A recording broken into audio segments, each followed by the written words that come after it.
Bismillah ar-Rahman ar-Rahim. In the name of God, the most beneficent, the most merciful. All thanks and praise is due to God. We seek God's help and forgiveness. We seek refuge in God from the evil within ourselves and the consequences of our evil deeds. Whoever God guides will never be led astray, and whoever God leads astray will never find guidance. I bear witness that there is no God but God, alone without any partners, and I bear witness that Muhammad is God's servant and God's messenger. You who believe, be mindful of God as is God's due, and make sure you devote yourself to God to your dying moment. Quran chapter 3, 102. Assalamu alaikum, sisters. Peace be upon you all. Just a quick announcement that our babysitter had an unfortunate accident on the way, so we don't have babysitting available today, but please send your prayers to her, and I think she's fine, but keep the prayers going. So before I start, I invite you to take a deep breath with me.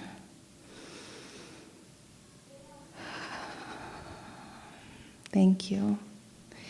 So I have 3 intentions behind asking you why to take that deep breath with me. First is for you to get centered and present in this moment by feeling your own breath.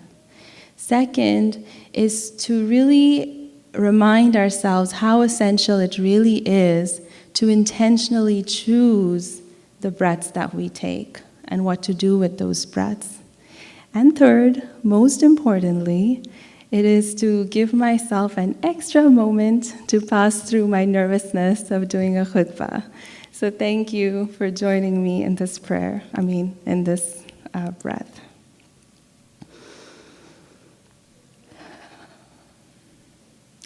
Choose what we do and how we do it every moment, with every intention, with every invitation, with every decision every day.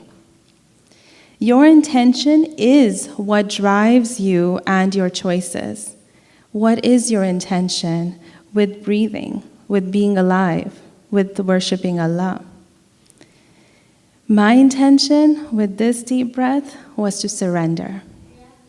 Surrender to my intention to seek Allah's pleasure by inshallah adding value to this gathering. Surrender to any part of me that fears imperfection, judgment, or failure, or just surrender, right? Just surrender. These are challenging, polarizing, violent, difficult times.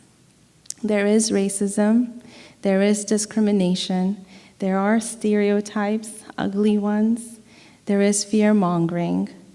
And these challenges exist within our Muslim community and outside, as we have to now face more questions and more stares than ever before. How do we respond? What do we do? How do we say? What do we not say? Well, the theme for today is to, as it always should be, is to look back to our Quran for guidance.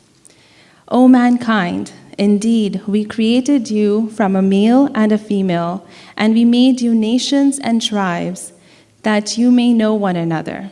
Indeed, the most noble of you near Allah is the most righteous of you. Indeed, Allah is all-knower, all-aware. Quran chapter 49, verse 13. This is a commonly quoted verse from the Quran, suggesting that the differences amongst us is intentional. We created you the same origin, male and female, but then was separated into nations and tribes. We are different so that we get to know one another. But what does it really mean to get to know one another? What did it take for that stranger to now, that over time has now become your best friend? What does it take to stay connected with your best friend? Knowing someone takes time, love, effort, intentionality, patience. I have to have a willingness and an openness to get to know you. It is this willingness that helps me to listen to you, to be patient with you, and to share myself with you too. But practically speaking, it makes no sense to say, make friends with the person who's hurting you, who's judging you, who's stereotyping you. Get to know that person. Hello, right? The last thing I want to do is walk into the lion's den. But here's the thing.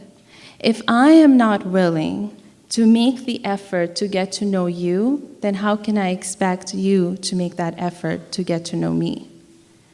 And the truth is that a lot of the differences, not all, but a lot of the differences that exist between us are because we don't truly know each other. Needless to say, we must take care of ourselves and be safe. But beyond that, we must be willing to get to know one another. If God intentionally created us into different nations and tribes, made us different, with the purpose so we get to know one another, there must be good in it. That must be at least one of the answers to our problems. I say what I have said, may God forgive us all.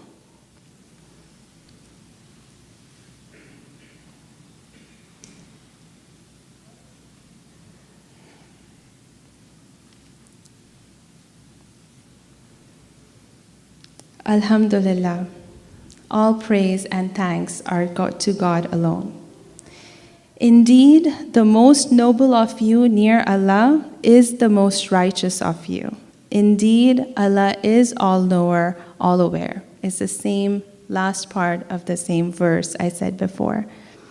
It cannot be a coincidence that the idea of righteousness directly follows the call to get to know one another. Could it be that the call to get to know one another is for those of us who aspire to be the most noble in the eyes of God? Could it be that being righteous is the way to being the most noble? God is indeed all-knowing and all-aware. He knows best, but to me, this makes sense. I find it interesting that across many English translations of this one verse, the first part of the verse is pretty much the same. We created you into nations and tribes so you may get to know one another. But however, the second part of the verse varies from translator to translator. I wanted to see what guidance the Quran has to teach me what it means to be righteous. So as an experiment, instead of looking at the many different verses that are in the Quran about righteousness, I looked into all the different translations of that same verse. I was looking for two things. First, what does it take to get to know one another? And two, what does it mean to be righteous? So here is a list of all the different translations of the same part of the verse that speaks to who it is that is the most noble and closest to Allah. So you're the most noble and closest to Allah if you're the most righteous. You're mostly deeply conscious of God, is the best in conduct, most careful of his duty, the most devout, the one who fears God most, who performs his duty best, is most mindful of God, who keeps Allah in mind and acquaints his heart with wisdom and regards Allah with breastfeeding with reverential awe, is most God-fearing of you, he who has more integrity, one with the most taqwa, God consciousness, the one best in piety, righteousness, and reverence for God, the most God-weary among you, most pious, the one who lives most upright, who is more obedient amongst you, those of you having most self-control. God is all-knowing, is all-aware, but I hope you got something out of this list. First, what it takes to get to know one another, and two, to be righteous and be close to Allah. It takes us to be pious, to be God-conscious, to be God-fearing, to be best in conduct, have integrity, self-control, hold reverence for God, perform our duty, be devout, and be mindful. That is what it takes to be righteous. The Qur'an is certainly filled with guidance, and it is not hard to follow this guidance, to be righteous. It is not hard. What is hard is the decision to choose righteousness in the moment of pain, anger, frustration, despair, rejection, betrayal, confusion. It is not hard to be noble. It is not. It is hard to choose being noble when the other seems to be anything but noble. That is the test. It is not hard to forgive. It is hard to choose forgiveness when your own heart is crying. In other words, making the choice to stay committed to being righteous and God-conscious, that is the true test. That can be hard. But there is good news. There is a way to even make those hard parts easy. Want to know how? Yay. First, take a deep breath. Take a deep breath often and be intentional with your breathing. This will help you to be God-conscious. Our breaths aren't just what keeps us physically alive and operating. The breath, a deep, intentional breath, is also a way to bring our spirit alive. So choose a live spirit. Stay closely connected to what is truly important to you. And remind yourself often of what you have real faith in. Remembering what you have faith in and acting on faith, with faith, is being righteous.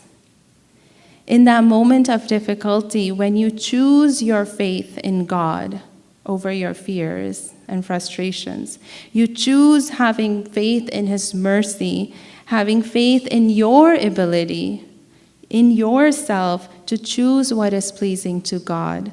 Inshallah, that is being God conscious. I end with the dua. God commands justice, doing good, and generosity towards relatives, and God forbids what is shameful, blameworthy, and oppressive. God teaches you so that you may take heed. May you and I and all of us remember to be intentional with every breath and find the strength, the wisdom, the patience, and the courage to choose righteousness. Ameen.